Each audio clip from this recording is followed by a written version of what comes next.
We are now going to use the derivative to get the gradient function and not simply the gradient of a line drawn tangent at some point. We're going to start with a brief review of getting the gradient of a line drawn tangent to a function at some point. Then we're going to look at how we get the gradient function itself. After that, I want us to look at the graphs of some function and the derivative of that function. Next, I'm going to want us to look at this application. I find this application to be so very useful, and it's free. So I want to have a small discussion about this application. In future videos, I will be using this application a lot.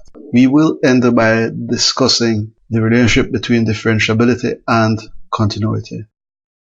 We are given this function f of x equals 4x squared and asked to find the gradient at x equals 3. To solve these problems, you don't really need to draw this graph. I'm just drawing this so that you have a visual understanding of what's going on. Having said that, it's always good to do a little sketch so that you can feel more in control of what you're doing. So we come to the point x equals 3, y equals 4 times 3 squared, which gives us 36.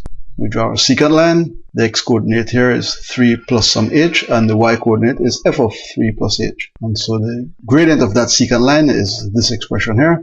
We want to find the value of this expression as h approaches 0. When we carry this out, it's 4 times 3 squared, and this becomes 4 times 3 plus h squared. We expand this, and this, we get this expression here. We expand some more, we get this. And it should be easy for you to see that we end up with the limit being equal to 24, which means that the gradient of the line drawn tangent, this red line, is 24. Now let's suppose you want to know what the gradient will be when x is equal to 11. You can, by simply inspecting this curve, know that the gradient will be greater than 24 because this gets steeper and steeper as you move along. So let's look at that. So we have the very same function, f of x equals 4x squared, but now we're asked to find the gradient when x is equal to 11. So here is the point, x equals 11, y equals 484. So that's 4 times 11 squared. We place another point here so that we have our secant line, and of course this is going to have an x-coordinate of 11 plus h because we went across h, and the y-coordinate is going to be f of 11 plus h. So this gives us the gradient of the secant line. When we use the actual function given, this becomes 4 times 11 plus h squared, and this becomes 4 times 11 squared, 484. This expands to this, and then when we multiply across, we get this. 484 minus 484, 0, leaving us with this, and then dividing out by h gives us this, and we see quite easily that the gradient of this tangent line is going to be 88. The gradient of the secant line as h approaches 0 is 88. As h approaches 0, the secant line is approaching the tangent line. Of course, if we now wanted to find the gradient at, let's say, the point x equals 42, we would have to do this all over again. So let's find a better way of doing this. What we're going to do is, instead of finding the gradient of a line drawn tangent at some concrete specific point, we're going to do this in a more general way. We're going to solve for some x in general. So we're given the same function again, f of x equals 4x squared, and asked to find the derivative of it. The notation we're going to use is this. F prime of x is the derivative of this function. F prime of x is itself a function, but it's the gradient function. This function gives us the gradient of this one for different values of x. There's another notation that we look at later on in this course. For now, let's just use this one, f prime of x. So here's a sketch of the function. These numbers here aren't really important now to this discussion. This is just some arbitrary point x, and of course the y value is f of x. If you go across h, this coordinate is x plus h, and this will become f of x plus h. The gradient of the secant line then is f of x plus h minus f of x divided by the run, which is simply h, x plus h minus x. Note now we don't use the letter m because we are not finding the gradient of any particular line. We're just finding a function. So it's going to be the limit of this expression as h approaches 0. So it's 4 times x plus h squared. Notice it's not any particular value now. It's not 3 plus h or 11 plus h. It's just x plus h. And here f of x, well, it's 4x squared. We expand this binomial, then multiply out, and we get this expression here. Notice 4x squared minus 4x squared gives us 0, leaving us with 8hx plus 4h squared divided by h, and we get 8x plus 4h. And now we want the limit of this expression as h approaches 0, and that gives us 8x. This now is our gradient function. It's the derivative of f.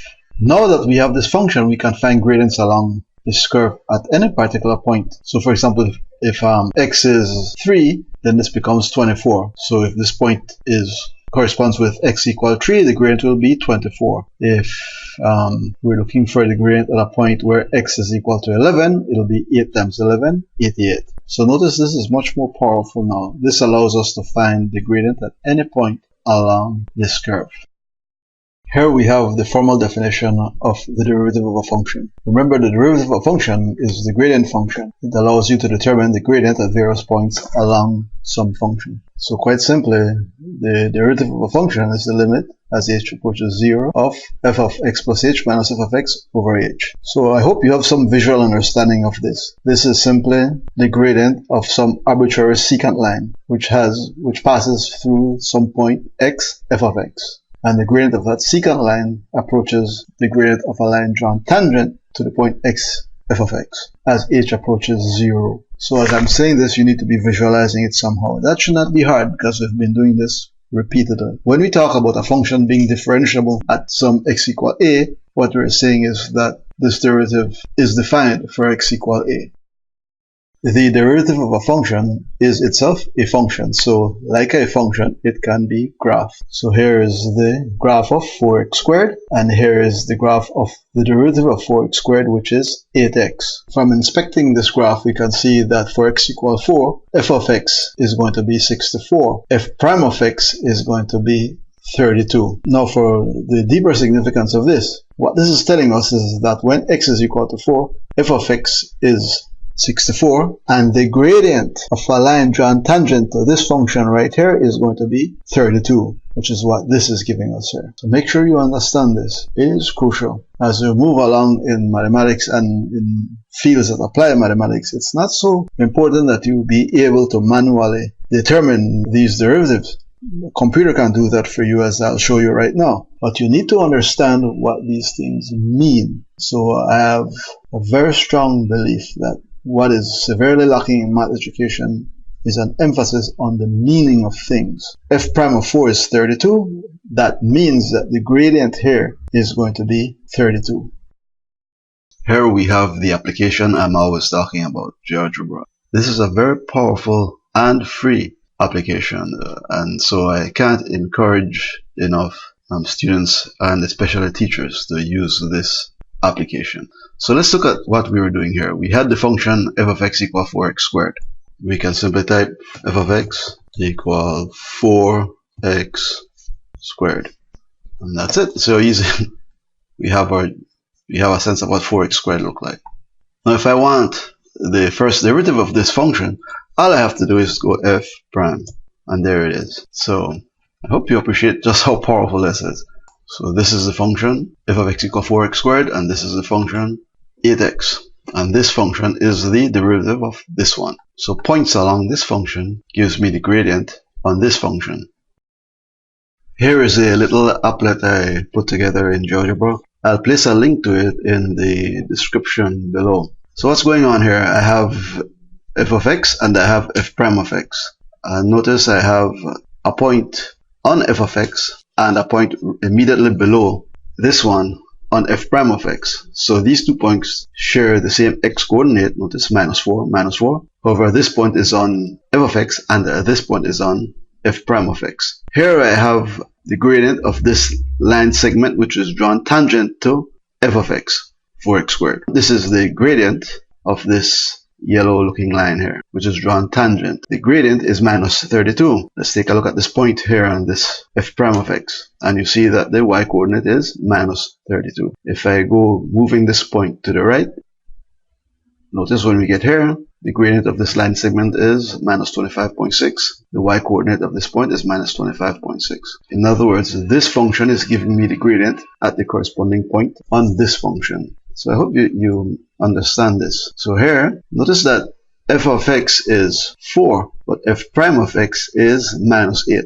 In other words, right here, x is minus 1, so at x equal minus 1, f of x is 4, and f prime of x is minus 8, which means that the gradient here of this line segment is minus 8. And so I can move this across, and you see, for example, right here, at x equal 2, f of x is 16, and the gradient is 16. So sometimes we find questions like this often in problems, be it in economics or physics or engineering or chemistry. You know, you need to find a point in some function where the gradient is equal to the value of the function. That would be the case here. Notice the gradient is 16, and the value of the function, f of 2, is 16. And we continue over here. Notice the gradient here is 30.4, and that can be found by the y-coordinate on this function here, on this graph. So f prime of 3.8 is 30.4, and 30.4 is the gradient of this line segment drawn on f of x at the point where x is equal to 3.8. So we can animate this so you can see this.